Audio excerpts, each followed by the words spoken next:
When I read American Prometheus, it just started to discover all of these stranger-than-fiction aspects to his story. He doesn't audition trust, he casts it.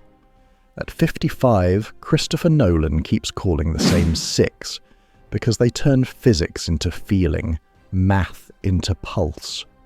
Nolan shoots like a timepiece. One-take setups, practical detonations, choreography measured in dollars and daylight. Cast the wrong function at the center and the clock stutters. I find the future in my darkest moments to be frightening. I mean, I grew up in a time... Today, the 6 he keeps calling, the function each one serves, and one receipt that proves the trust.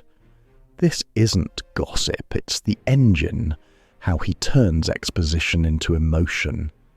It starts with a sticky note and a promise to let the quiet go catastrophic. Number 1, Cillian Murphy. Except it's the most remote possibility. How remote? Chances are near zero. Cillian Murphy is Nolan's slow burn instrument. From Scarecrow's unnerving poise to Fisher's brittle calm to Oppenheimer's watchful silence, he converts theory into felt stakes with almost no excess motion. That's the point.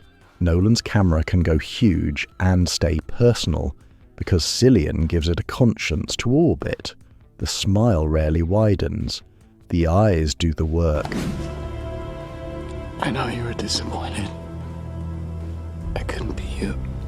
The breath thins, the jaw sets, and suddenly physics has consequence. That steadiness is why Nolan shifts him from utility player to lead, because a whisper can carry a whole act if the frame trusts it. His vision has become more refined. I think he really knows very clearly the sorts of stories that he wants to tell. Cillian also recounted Nolan's special message to him when he received his Oppenheimer script, highlighting their love for one another. If Nolan's films are timepieces, Cillian is the balance wheel, quiet, precise, keeping the machine honest while everything around him detonates. The spectacle grows, but the face stays measured, and that restraint turns silence into story. From conscience to symbol, you need an adult in the cape. Number 2, Christian Bale. Where were the other drugs going? Tips from fences. She's good, but the ground is shrinking. Nolan didn't want cosplay. He wanted a civic myth with adult stakes. Bale fits the blueprint because he can weight-bear ideas. Surveillance, sacrifice, civic duty, without speechifying. Watch the posture, rage housed in discipline. Man here who has put his own life on hold, who's driven by this great pain and desire. You can stage a system story, how a city argues with itself, and still land the punch, because Bruce is a man first and a symbol by choice.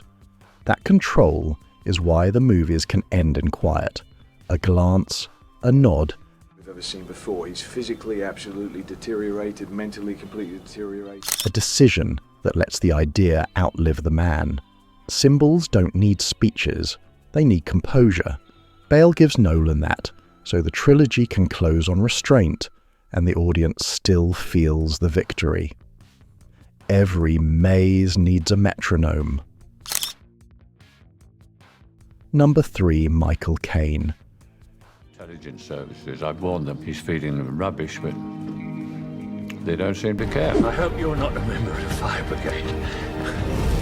In Nolan's Clockwork, Michael Caine is the heartbeat. He can deliver raw mechanics. He said, you want to do a movie? I say, yes. He says, you want to read the script? I say, no. Backstory, rules, mission briefings, yet make them feel like lullabies. That's how you carry labyrinth plots without losing pulse. The mentorship isn't just a role, it's a sound. A warm meter that steadies the frame while the puzzles spin. It's why a line as gentle as "Why do we fall?" sticks for years, and why "I failed you" detonates, because the film has banked that trust. But in 6 months, we never met anyone who traded with him. He greases the gears emotionally, so the math plays like music. Nolan writes him in because a cold machine still needs a warm gear. Muzzle the mouth and the performance gets louder. The autographs, and everybody's looking at me saying, who the hell is that? And why is he with all those little chaps? Number 4. Tom Hardy.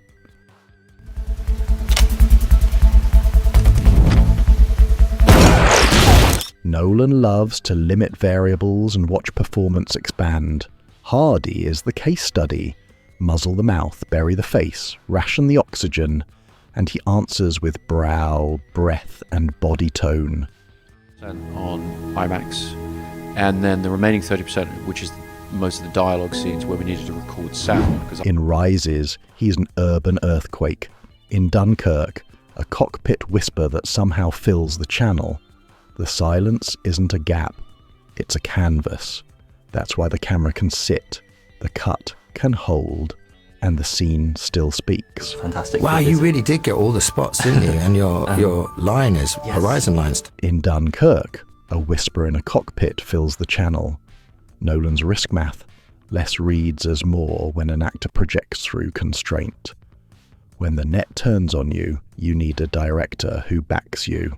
Right there you have various political motivations and anti-monopolistic sentiments and so forth, but all of that. Number 5. Anne Hathaway. Maybe it means something more, something we can't yet understand. Anne Hathaway marries intellect and compassion in a way Nolan loves. She can argue the film's heart without softening its physics.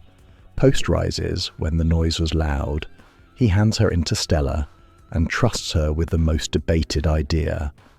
Well, I didn't think it was a science fiction film. I thought, wow, this is astonishingly... Love as information. She lands it because she plays the logic, hypothesis, evidence, risk. The feeling isn't syrup, it's a choice. This is Chris's baby. This has little to do with me, so I'm just very excited to shine a light. Interstellar's most debated idea, love as data, lands because she plays the logic, not sentiment. Nolan backs talent, the work sings, to finish the clock you need charisma contained. Number 6. Robert Downey Jr. Of the United States needs to know about it. And if the Russians... Strauss needs to win a room without raising his voice. That's why Nolan wanted Downey. They adore her like a sister that you may have made out with a few times. Charisma on ice. It lets the hearings play like a thriller. Every line a chess move disguised as courtesy. Sitting next to me, who, for the listeners, is Robert Downey Jr., if they're not watching the picture. He's one of the greats. And, you know, of late... Watch how the smile stays, but the eyes do the work. How the pause buys power.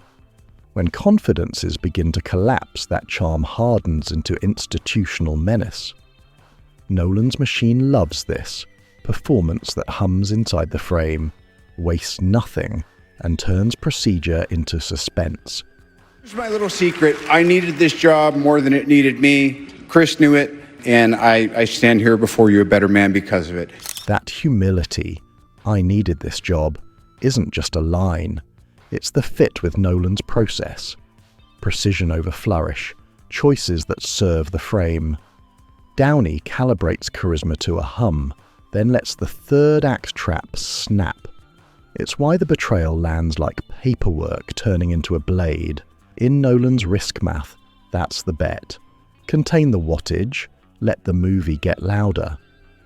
6 instruments, one-time signature. What is Nolan actually optimizing for?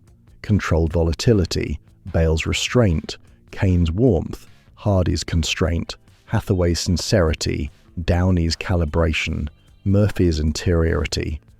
Nolan doesn't cast names, he casts functions, actors who obey time like choreography and turn exposition into feeling. If trust is the risk, it's also the edge. Your compounds are people. Measure them, pressure test them, then bet the lab. Drop your 6 in the comments.